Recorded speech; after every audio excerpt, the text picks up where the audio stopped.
Salut tout le monde. Alors, comment rendre dynamique ton beamer? On a vu dans cette vidéo comment faire un beamer et notamment on a vu l'utilisation des \pause afin d'afficher des éléments d'une même diapo les uns après les autres. L'inconvénient de cette commande, c'est qu'elle affiche les différents éléments d'une diapo les uns à la suite des autres sans pouvoir modifier ce qui est déjà sur la diapo. Pour personnaliser l'ordre d'apparition des éléments d'une même diapo, on va utiliser la notion de calque. Ce sont les différentes pages PDF que la tech va générer pour une seule et même diapo définie entre begin frame et end frame. Par exemple, pour qu'un élément reste entre les calques 1 et 4 de la diapo, on écrira chevron 1-4 chevron.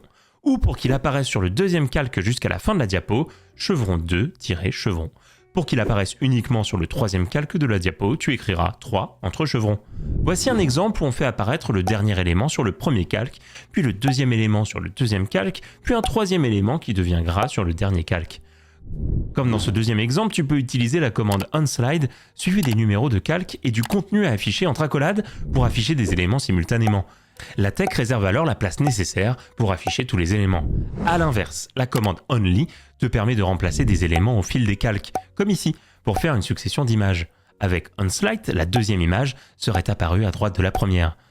De plus, en mettant \setBeamerCovered et transparent entre accolades avant le begin document, la tech met en transparence les éléments de la diapo qui apparaîtront après.